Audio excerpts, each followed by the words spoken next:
A white woman with her twin babies thought she was safe on the frontier. She was wrong. The day the Comanche Chief's wife took everything from her started like any other.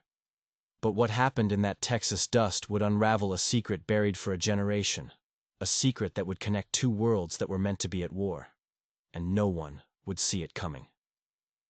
Sarah Miller held her twins tight. The wagon wheels groaned under the weight of the Texas sun. Her husband, Thomas, had been gone for 3 long months, off trading furs in Santa Fe. The homestead was quiet without him. Too quiet. That's why she was on the trail to Fort Davis, to see her sister. For the noise. For the comfort of family. "Just a few more hours, my loves," she whispered to Emma and Elijah. The 6-month-old twins were her whole world. A perfect, tiny world of soft blankets and milky breath. The Davis Mountains sat on the horizon like a promise of safety. But promises were easily broken out here. The first sign of trouble wasn't a sound. It was the silence. Her horse stopped dead, its ears swiveling like compass needles pointing to danger. Sarah's heart started to hammer against her ribs. She scanned the tall grass, the shimmering heat. Then she heard it. The thunder of hoofbeats, coming fast from behind a ridge. It was a sound that meant the end of the world. 6 Comanche warriors crested the ridge, their faces a nightmare of war paint, their hair a blur of feathers against the blue sky. Sarah froze. One wrong move, and it would all be over. The leader, a man with the eyes of a hawk and the shadow of an eagle in his headdress, rode straight for her wagon. "I mean no harm," Sarah said, her voice a thin, useless thread. "Please, I have children." The warrior's dark eyes swept over her, unblinking. He barked a command in Comanche, and his men laughed. A harsh, cruel sound. They surrounded her wagon, a closing circle of doom. "Please," she begged. "We have nothing of value." He gestured for her to get down. When she didn't move, he reached up, his grip like iron on her arm, and pulled her from the wagon seat. The twins woke up and started to scream. "My babies!" Sarah cried, lunging for them. But it was too late. 2 warriors already had them, holding them up, inspecting them like strange, pale curiosities. The leader spoke again. Leather straps bit into Sarah's wrists, pulling them tight behind her back. They threw her onto a horse. Then, something strange happened. One of the warriors handed the twins back to her. He carefully placed them against her chest, even with her hands bound. She could hold them. She could feel their tiny, terrified hearts beating against hers. Why would they do that?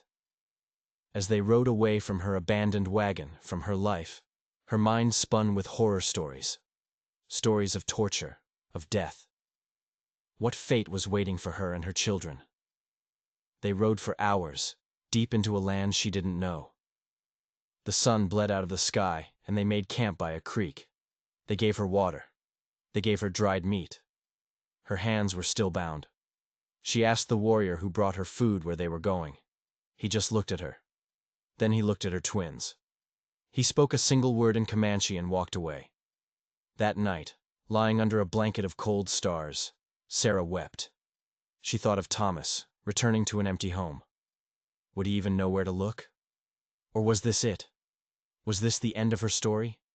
She was so wrong. It was just the beginning. The morning brought no relief, only the ache of sore muscles and a heart full of dread. They rode again. By midday, she saw it. Smoke. Dozens of columns of smoke rising into the sky. A Comanche village. As they entered the camp, it felt like every eye in the world was on her. Children pointed. Women stared, their faces a mix of suspicion and something else she couldn't name. The leader dismounted and spoke to an elder. There was a long discussion. Glances were thrown her way. Finally, a decision was made. She was pulled from the horse and led to the largest teepee in the camp, one painted with symbols of the hunt and the sky. Inside, a woman sat on a bed of furs. She was beautiful, her hair braided with beads, her dress a masterpiece of intricate design. But her face was carved from stone, and her eyes held no warmth at all. This was the chief's wife. and Sarah felt a new kind of fear, colder and deeper than before. The woman stood. She circled Sarah, her eyes missing nothing. She reached out a slender hand and touched Emma's pale blonde hair, so different from the dark-haired children of the tribe. Then, with a sudden, sharp movement, she barked an order. The warriors shoved Sarah to her knees. She clutched the twins, a human shield of desperation. The chief's wife spoke again, her voice like cracking ice. 2 other women entered the teepee. They came for her babies. "No!" Sarah screamed, struggling against the hands that held her. "Please, don't take my children!" The chief's wife moved with the speed of a striking snake. Her hand cracked across Sarah's face. The blow sent stars exploding behind her eyes, silencing her screams. Through a blur of tears, she watched the women take her children. They didn't take both of them. This was the first twist of the knife. The woman ripped Elijah, her son, from her arms. But the other woman, holding Emma, was shoved back. The chief's wife looked at the baby girl with pure disgust. She pointed at Sarah, then at Emma. She was only taking the boy. They left her with her daughter. Why? Why would she separate them? Sarah watched them carry Elijah away. His terrified cries echoed in her ears, a sound that would haunt her waking moments and her dreams. He was gone, and she had no idea why. The next morning, Sarah woke up in a small, empty teepee. Her cheek throbbed from the slap, but that was nothing. The real pain was a gaping hole in her chest where her son used to be. The teepee flap opened. A young Comanche woman entered with a bowl of corn porridge. Sarah's hands were untied. "My son," Sarah said, her voice raw. "Elijah, where is my son?" The young woman's eyes held a flicker of sympathy, but she said nothing. She just gestured for Sarah to eat. "Wait," Sarah pleaded, grabbing the woman's dress. "Please, my baby boy." The woman hesitated. "Baby safe," she said in broken English. "Chief's wife. Take." Relief and terror warred inside Sarah. He was alive, but he was with that woman, the woman who hated her. "Why?" she asked. "Why does she want him? Why not my daughter?" The young woman just shook her head. "Eat. You work soon." She left. Sarah was alone with her daughter and 1,000 terrifying questions. She ate, forcing the porridge down. She had to be strong. For Emma. And for Elijah. Soon, an older woman entered. Her face was a map of wrinkles, etched by sun and time. She beckoned for Sarah to follow. Outside, the village buzzed with life. Sarah held Emma close, her eyes scanning every face, every teepee, desperate for a glimpse of her son. The old woman led her to where other women were working, scraping animal hides. She handed Sarah a bone tool and pointed to a fresh buffalo hide. This was her new life. As she worked, her hands quickly blistering, she watched. The chief's teepee was in the center of the camp.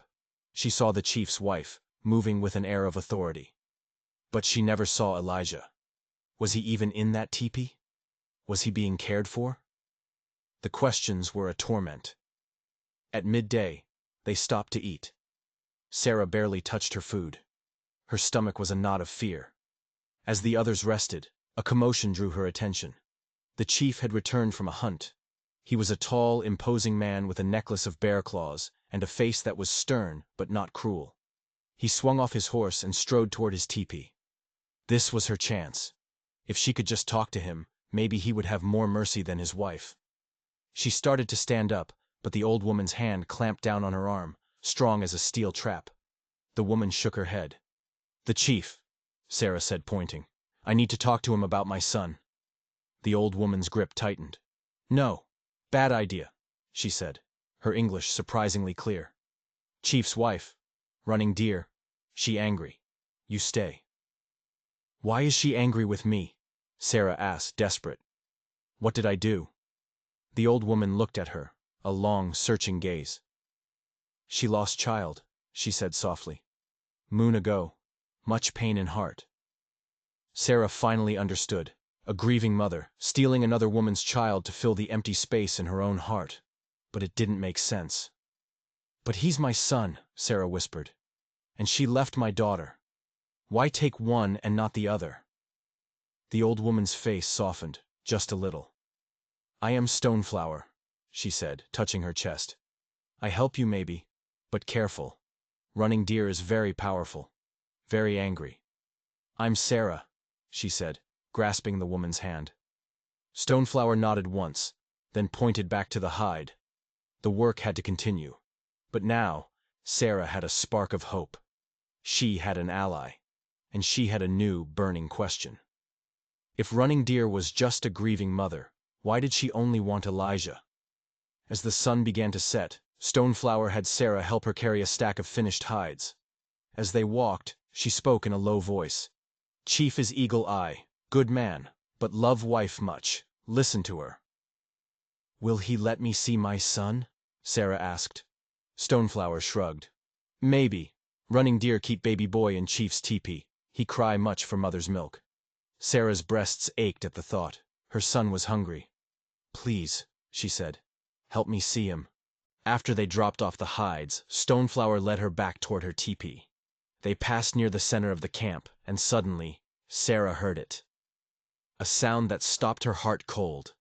It was the unmistakable cry of her son, Elijah.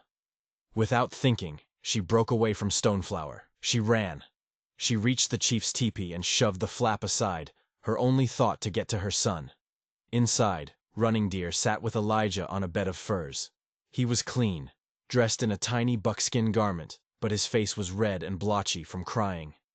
My baby! Sarah cried, rushing forward. Running Deer was on her feet in an instant, a furious wall between Sarah and her son.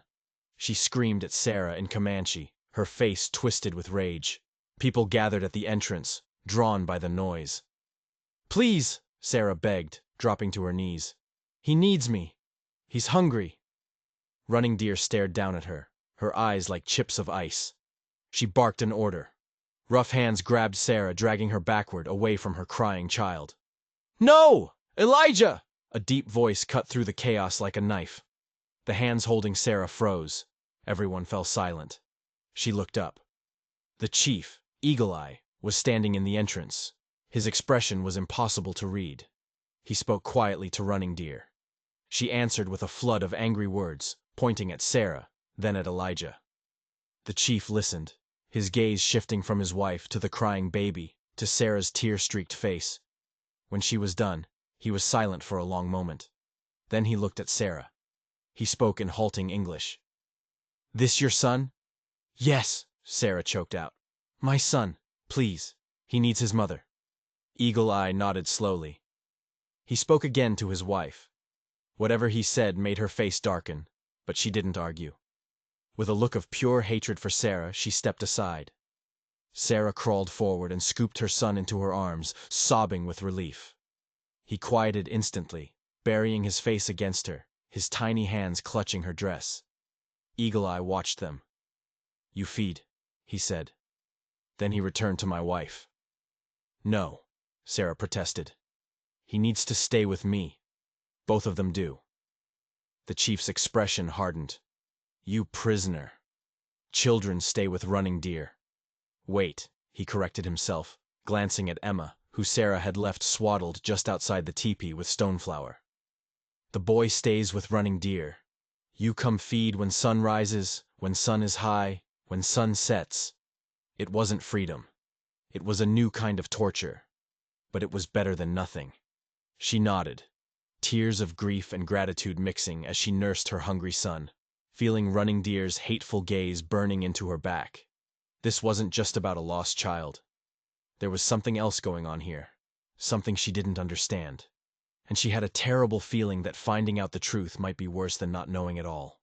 A week passed in this strange, cruel rhythm. 3 times a day, Sarah was escorted to the chief's teepee to feed her son, always under the watchful, resentful eyes of Running Deer. The rest of her time was spent scraping hides, her hands now calloused and tough. Stoneflower became her teacher. She taught Sarah Comanche words for water, for food, for danger. And she started to fill in the missing pieces of the puzzle. Running Deer's son.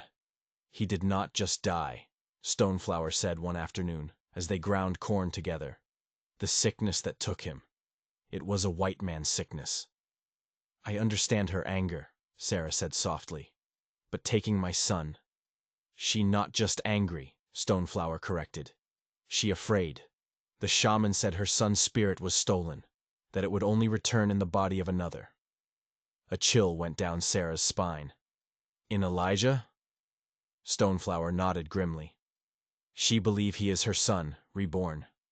That is why she took the boy, not the girl. Her son was Jumping Fox, a boy. This was worse than grief. This was delusion. Running Deer wasn't trying to replace her son. She believed she had replaced him. Sarah noticed something else. Despite Running Deer's obsessive care, Elijah was not thriving. He was fussy. He cried constantly when Sarah wasn't there. He was losing weight. On the 8th day, Sarah entered the teepee to find Running Deer looking exhausted and defeated.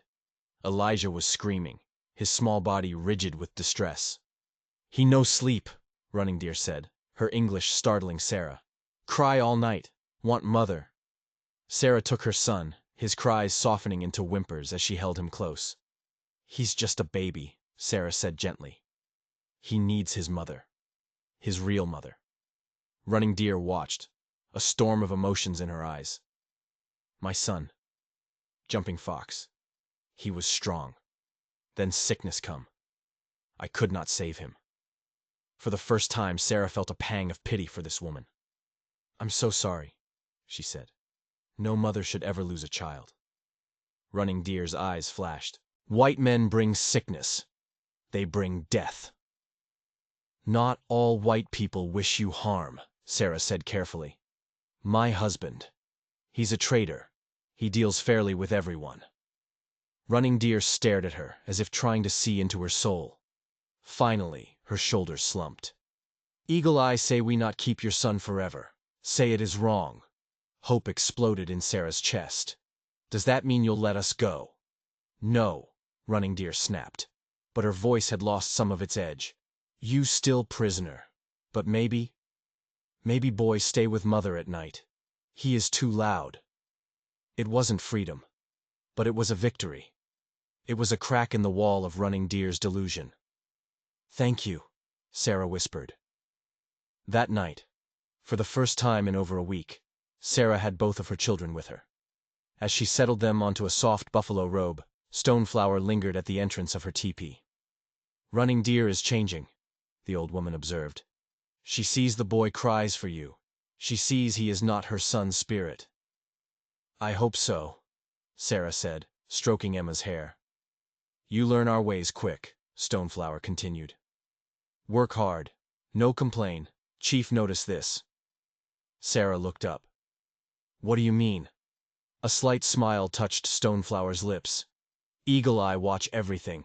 He watch you with babies. He watch you work. He is thinking much about the white woman and her twins." Before Sarah could ask more, Stoneflower was gone, leaving her alone with her sleeping babies and a new, unsettling thought. The chief was watching her. But was he watching her as a prisoner, or as something else entirely? The next morning, the chief himself came for her. He stood before her as she scraped a hide, his tall frame blocking the sun.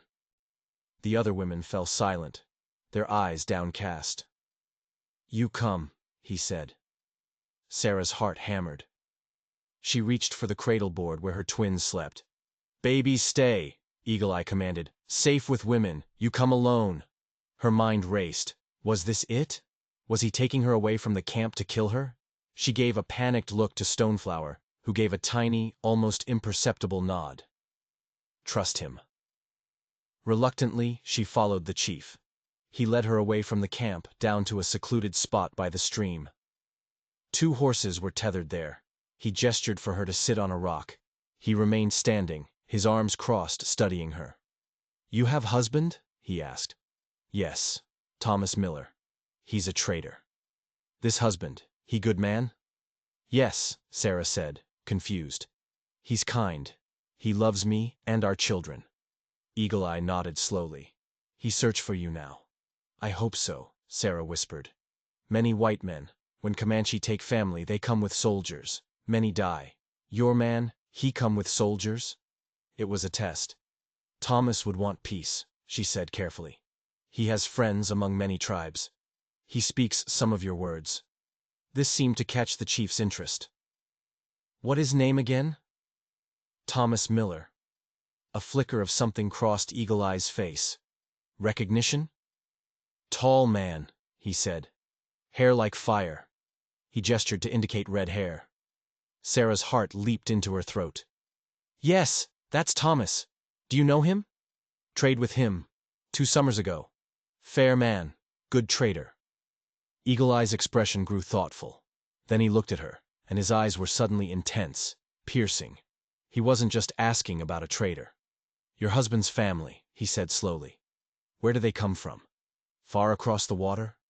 His father's family, yes, Sarah said, bewildered. Why? And his grandfather? The chief pressed. What was his story? I don't know much, Sarah stammered. He was a sailor. His ship was lost in a storm off the coast, long before I ever met Thomas. Why are you asking me this? Eagle Eye didn't answer. He just stared at her, a strange, calculating look in his eyes. He said, This changes things. But his tone wasn't hopeful. It was heavy, weighed down by a history she couldn't begin to guess at. He led her back to the camp in silence. The hope she had felt moments before was gone, replaced by a deep and unnerving mystery. What did her husband's long-dead grandfather have to do with any of this? When they returned, the scene that greeted them made Sarah's blood run cold. Running Deer was holding Elijah. But she wasn't just holding him. She was chanting, rocking him back and forth in a strange, hypnotic rhythm. Several other women were gathered around, their faces grim. The camp's shaman stood beside her, shaking a rattle. It was some kind of ceremony. Eagle Eye stopped, his face hardening into a mask of anger. He strode forward and spoke sharply to his wife in Comanche. She responded without looking at him. Her voice a low, intense monotone, her eyes fixed on Elijah. The baby whimpered. He looked pale, his skin slick with sweat. He was sick. Stoneflower appeared at Sarah's side, her face tight with worry. The boy has a fever, she murmured. Running Deer believe it is a sign. The spirit of her son is fighting to take control of the body. She has called the shaman to complete the ritual. Ritual, Sarah gasped. What ritual? To drive the last of the white baby spirit out, so Jumping Fox can live again. Sarah felt a primal fear unlike anything she had ever known. They were going to kill her son. No, she said, her voice shaking but firm. She started to walk forward. Stoneflower grabbed her arm. Do not interfere, they will kill you. He's my son. Sarah yanked her arm free and marched toward the circle. Stop, she yelled. You're hurting him. He's sick. Running Deer looked up, her eyes blazing with a fanatic's fire. The spirit is strong. It fights, she shrieked. It's not a spirit. It's a fever. He needs his mother. Sarah reached for her son, but 2 warriors blocked her path. Eagle Eye stood frozen, watching the scene unfold, his face a canvas of conflict. His duty to his wife and his tribe warred with something else, something Sarah was only just beginning to see. Tell me, the chief said, his voice dangerously quiet, directed at Sarah but loud enough for all to hear. The lullaby you sing to your children. Where did you learn it? The question was so bizarre, so out of place, that it stunned everyone into silence. What? Sarah stammered. The song, about the river and the silver moon. Your husband. Did he teach it to you? Yes, Sarah said. It was his mother's lullaby. It's been in his family for generations. What does that have to do with anything? Eagle Eye closed his eyes for a second, and a look of profound pain passed over his face. When he opened them again, he looked at his wife. The ritual ends now, he commanded. No! Running Deer cried. He is almost here! My son! The boy you are holding is not Jumping Fox, Eagle Eye said, his voice ringing with an authority that no one dared question. He is the son of Thomas Miller, and Thomas Miller is my kin. The entire camp went silent. The only sound was the crackling of the fire and Elijah's weak cries. Eagle Eye turned to Sarah, his face grim. The man you call Thomas Miller's grandfather was not lost at sea. His name was Jonathan Miller, and he was my father. The world tilted on its axis. Thomas was the chief's nephew? Her children were his great-nephews? It was impossible. It was insane. My father was captured by this tribe as a young man, Eagle Eye explained, his voice heavy with the weight of the story. He lived here for 10 years. He took a wife, my mother. He was a warrior, but his heart always longed for the sea, for the world he left behind. One day, he disappeared. We thought he had been killed by rival warriors. My mother died of a broken heart a year later. He paused, looking at Sarah with eyes that held a lifetime of sorrow. He taught her a lullaby about a river and a silver moon. The truth was a thunderclap, rearranging everything Sarah thought she knew. This wasn't a random capture. This was history, circling back on itself in the most brutal and unbelievable way. But Running Deer didn't see history. She saw betrayal. "A trick!" she screamed, clutching the feverish Elijah to her chest. "The white woman has poisoned your mind with her lies. This is my son! My son!" She backed away, her eyes wild with grief and madness. She pulled a knife from her belt and held it to Elijah's throat. "Stay back!" she shrieked, "or the spirit will have no vessel at all." The camp was a powder keg, and Running Deer had just lit the fuse. The warriors tensed, their hands on their weapons. Stoneflower grabbed Sarah, pulling her back. Thomas was out there somewhere, waiting with soldiers, completely unaware that he was riding into a family reunion that was about to become a massacre. Eagle Eye held up a hand, his face a mask of calm authority, but Sarah could see the desperation in his eyes. "Running Deer," he said, his voice soft, pleading. "Do not do this. The boy is sick. He is not possessed." "He burns with the spirit's fire," she cried. "The shaman must finish the rite." But Sarah wasn't looking at the knife, or at Running Deer's crazed eyes. She was looking at Elijah. He was flushed, his breathing shallow, and on his little foot, just near the ankle, she saw it. A small cut, angry and red, with dark streaks running up his leg. It wasn't a spirit. It was poison. Blood poison. From a simple, untended wound. "It's his foot," Sarah said, her voice cutting through the tension. Everyone turned to look at her. "The fever isn't from a spirit," she said, speaking directly to Running Deer, her voice steady, mother to mother. "It's from the cut on his foot. It's infected. The poison is spreading through his body. The same way the white man's sickness spreads." She took a step forward. The warriors tensed, but Eagle Eye waved them back. "I know this sickness," Sarah continued, her eyes locked with Running Deer's. "My mother was a healer. She taught me. I can help him. I can draw the poison out." Running Deer stared at her, her grip on the knife wavering. She was a woman drowning in grief, clinging to a piece of driftwood, and Sarah was offering her a lifeline. "You lie," she whispered, but the conviction was gone from her voice. "Look at his leg," Sarah pleaded. "See the dark lines? That is the poison's path. The shaman's rattles cannot fight it. But I can." Eagle Eye watched them, his face unreadable. The fate of his newfound family, his tribe, and his wife rested on this moment. "Let her try," Stoneflower said quietly from the crowd. "What is there to lose?" Running Deer looked from Sarah's earnest face to the sick child in her arms. She saw his labored breathing, felt the heat radiating from his skin.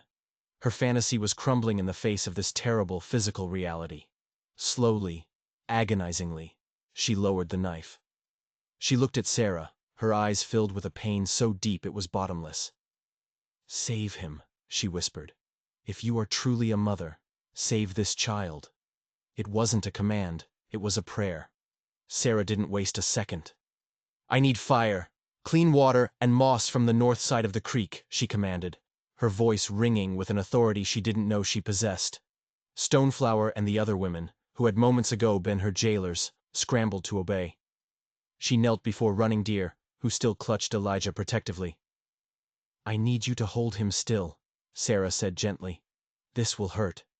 Using the point of a sterilized knife, Sarah lanced the infected wound. A wave of relief and agony washed over Elijah's face as the pressure was released. Then, Sarah applied a poultice of boiled moss and herbs that Stoneflower had gathered, a remedy she had seen her own mother use 100 times on the homestead. She wrapped the foot in clean strips of buckskin. For hours, she sat with him, cooling his forehead with damp cloths, whispering the lullaby that had unknowingly connected their families across decades and miles. Eagle Eye stood guard over them, a silent, watchful sentinel. Running Deer sat on the other side, her face a wreck of hope and fear. The entire camp watched, holding its breath. As the moon climbed high into the night sky, the fever broke. Elijah's breathing deepened, becoming steady and calm. The flush began to recede from his cheeks. He was sleeping, truly sleeping, for the first time in days. A collective sigh of relief went through the camp. Running Deer reached out a trembling hand and touched her son's cheek. Her son, not Jumping Fox, Elijah. She looked at Sarah, and for the first time there was no hatred in her eyes, only a profound, heartbreaking understanding. But just as the crisis in the camp seemed to be over, a new one galloped over the horizon. A scout rode in, his horse panting. "Riders coming!" he yelled. "Blue coats, and the man with fire hair is with them." Thomas. He had found them. The camp exploded into activity. Warriors grabbed their weapons. The brief moment of peace was shattered. The young men, who had been silenced by Eagle Eye's revelation, were now shouting for war. They saw an invading force, not a rescue party. Eagle Eye's face was grim. "They will see our warriors, and they will open fire," he said to Sarah. "Your husband's arrival may have just doomed us all." "No," Sarah said, standing up, her body aching with exhaustion but her mind clear. "He wants peace. I have to talk to him." "It is too late for talk," a warrior snarled. "You will stay here," Eagle Eye commanded Sarah. He turned to his men. "We will meet them, not as a war party, as an escort." He looked around the circle of grim faces. "This man is my blood. We will not shed it." He mounted his horse and rode out with a handful of his best warriors, leaving the camp simmering with tension, ready to explode into violence at the first sound of a gunshot. Sarah stood with Stoneflower and Running Deer, holding her sleeping son, watching the riders disappear into the dust. She had saved her son's life, only to have him and everyone else she had come to know here threatened by the very man who was coming to save them. The minutes stretched into an eternity. Every gust of wind sounded like gunfire. Finally, they saw them returning, a larger party this time. Eagle Eye rode in front. Beside him, on his own horse, was a man with hair like fire, Thomas. He saw Sarah, and the look of pure, unadulterated relief on his haggard face made her knees weak. He swung off his horse before it had even stopped, and ran to her. He wrapped her and the baby in his arms, burying his face in her hair. "Sarah," he choked out, "I thought I'd lost you." "They're safe," she whispered. "They're both safe." She pointed to where an older woman was holding Emma. But their reunion was cut short. A uniformed captain strode forward, his face hard. "Chief," he said, his hand resting on the butt of his pistol. "We're grateful for the return of Mrs. Miller. Now, we'll be taking her and the children and leaving your territory." The threat was clear. The warriors in the camp tensed. "You will be taking no one," Eagle Eye said, his voice calm but cold as steel. "My nephew is here to visit his family. You and your soldiers are the ones who will be leaving." The captain stared, dumbfounded. "Your nephew?" Thomas stepped forward, placing a hand on the captain's arm. "It's a long story, Captain. One I can barely believe myself. But we are in no danger here." He then turned to Eagle Eye, his eyes full of questions. He looked at the man who was supposedly his cousin. "My grandfather." "He lived," Eagle Eye said simply. "And he left a part of himself behind." He pulled a tarnished silver locket from beneath his shirt. He opened it. Inside was a tiny, faded portrait of a young woman with blonde hair. Thomas stared at it, then pulled a heavy gold ring from his own finger. He pointed to the crest engraved on it. It was the same crest etched into the back of the locket. The proof was undeniable. The captain, realizing he was massively out of his depth, reluctantly agreed to pull his men back. Later that day, as the sun set, the two families sat together. Thomas, Sarah, and their twins. Eagle Eye and a subdued, quiet running deer. Stoneflower sat with them, a respected elder. Thomas told them how his grandfather had reappeared after being presumed dead for over a decade. A changed man who could never settle, who spoke of a life in the West he could never reclaim. He had died an old man, never knowing he had a son among the Comanche. In return, Eagle Eye spoke of his father, the red-haired warrior who taught him to track, but who always stared at the horizon as if looking for something he'd lost. Running Deer finally spoke, her voice soft. She looked at Sarah. "You saved him," she said. "You are his mother." She then stood and went into her teepee. She returned with a small, beautifully beaded turtle, a symbol of long life. She gave it to Sarah. "For Elijah." Stoneflower smiled and produced a matching turtle, giving it to Emma. They weren't captives being released. They were family, saying goodbye. As they prepared to ride out the next morning, Thomas stood with Eagle Eye. "I hope we can meet again," Thomas said, extending his hand. As friends. Eagle Eye ignored the hand and embraced him. "We are more than friends," he said. "We are family. These lands will always be safe for you." As they rode away, Sarah looked back at the camp, at the people who had been her captors and had become her kin. She saw Running Deer standing beside her husband, his arm around her. They were a couple who had lost a son, but had somehow found a way to start healing. "What are you thinking?" Thomas asked, riding beside her. Sarah smiled, holding the twins close. "I'm thinking that truth has a way of revealing itself, even in the most unlikely circumstances. The truth that we're all just people, capable of both terrible cruelty and incredible kindness." Thomas nodded. "And the truth that brought you back to me." "Yes," Sarah said, turning her gaze toward home. "That truth most of all." If this story of unexpected family and unbreakable bonds moved you, hit that subscribe button and let me know in the comments what part shocked you the most. Thanks for watching.